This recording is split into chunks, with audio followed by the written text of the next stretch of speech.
Oh, welcome back my gardening friends. Well, the birds are singing and it's been a very wet start to May. Everything is wet through, no watering outside, but yes, the weeds are growing. Well, it's time for the Vegega world famous Flutter draw for the Raffle, and the winner will get what you was looking at, whoever won a raffle ticket. As long as they're on stock and I get them in time, I will keep the winner full informed when I send them to you. So it's all right having these large tall raised beds, but how do we fill them for free? Well, we can start with the packaging and the instructions or contents, configuration, assembly guide, whatever you want to call them. They do come together quite nicely, and I've changed the configuration. It doesn't like the white, does it, guys? I've added an extra panel in there to make it a little bit longer instead of it being a round one. So first layer's in, and the next one in our Hugelkultur bed will be some logs. Now these are the ones from home. They're not perfect, they're just starting to rot.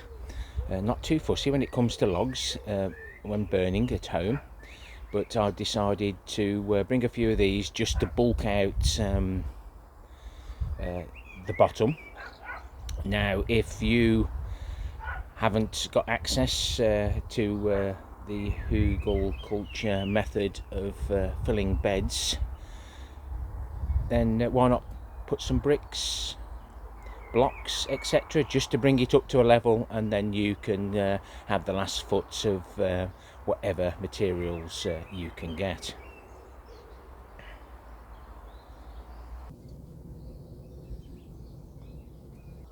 So that's a start.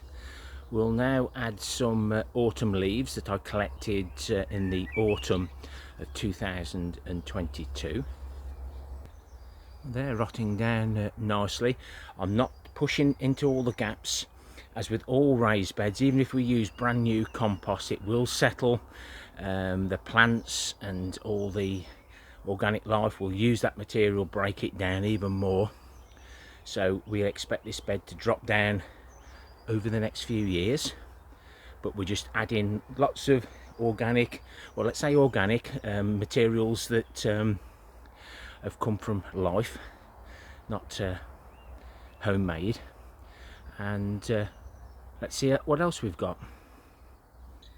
So in the middle there we've got an old plant that's died, and these are the root balls from the cannabis compost fines that they dump all their waste unscrupulously. So I'm going to spread those about. I've got 6 25 litre pots. I think they're 30 litre pots, but they're not quite full. But these have got the clay balls in. This will help with the moisture retention, aeration in the future. Let's get those emptied out. And as my regular viewers know, I don't like clay balls, but in here, nice deep bed, hopefully they won't come to the surface too quickly. Spread these out.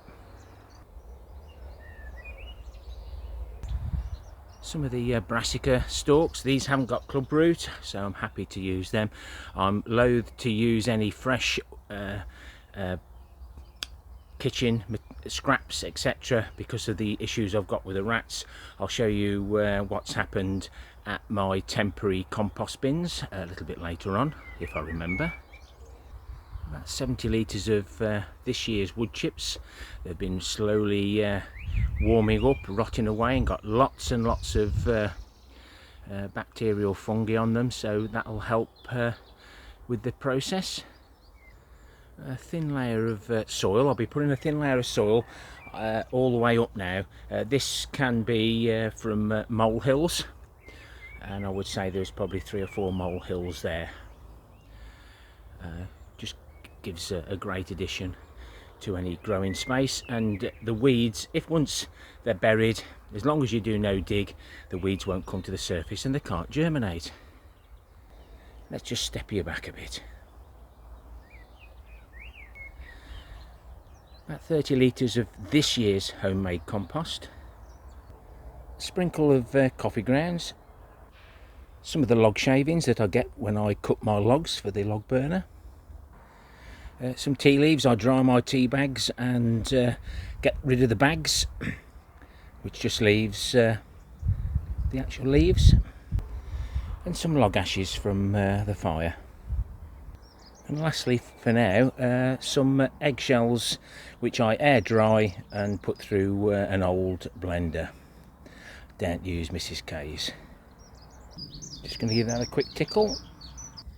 I feel like a bit of a witch doctor. I hope my giant radish do well in this for the Malvern show.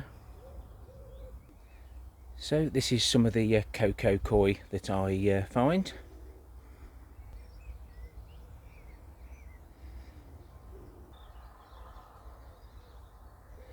This is the compost we find that's got the added perlite.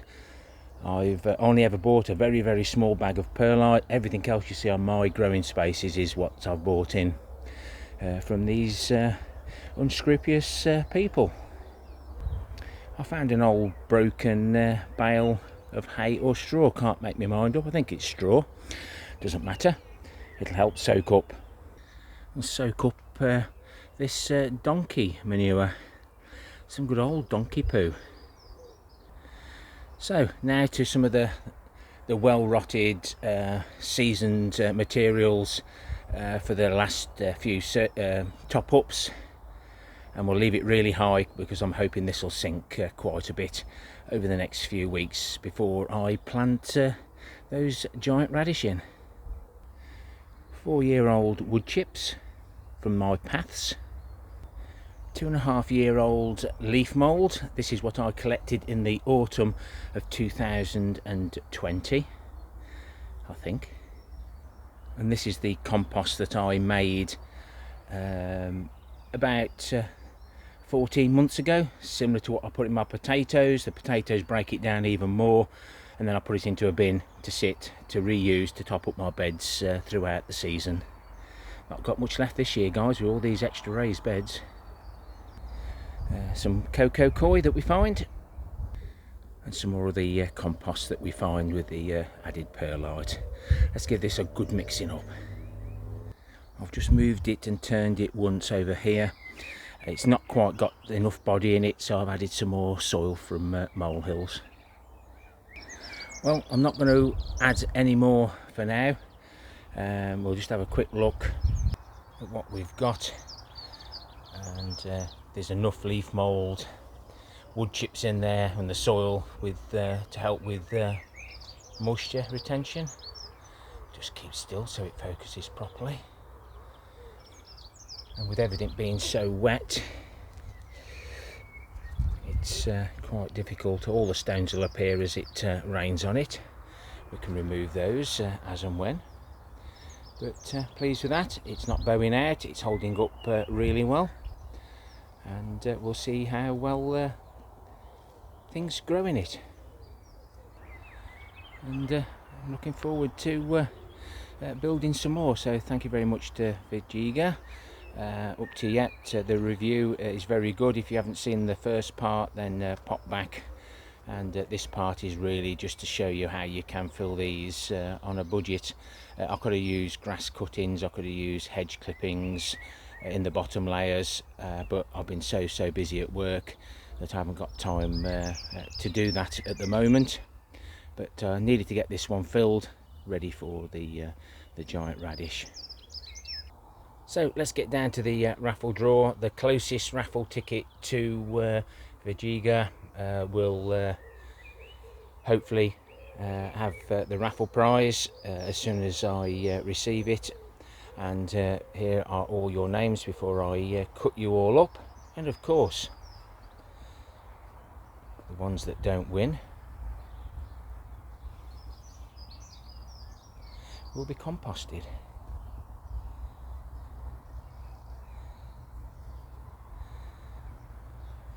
Hugelkultur. Thank you to one of my viewers for helping me out with that.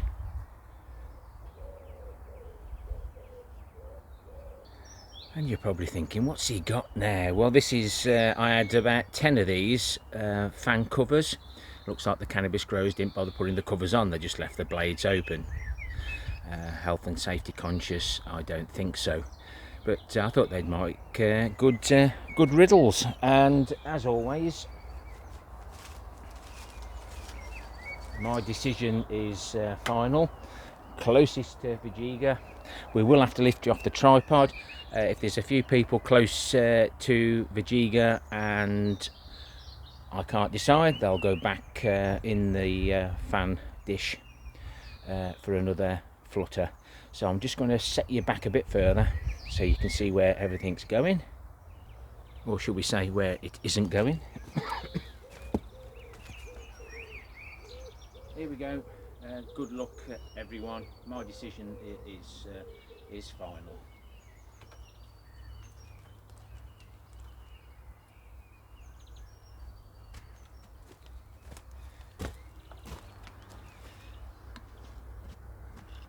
I only do pause and record here, I don't edit. We've got 2 people on Vegega, so these 2 are coming off. So we'll collect you all up that aren't the other 47 and we'll compost you, so pause and record. Right, I'm just going to let them down just like that.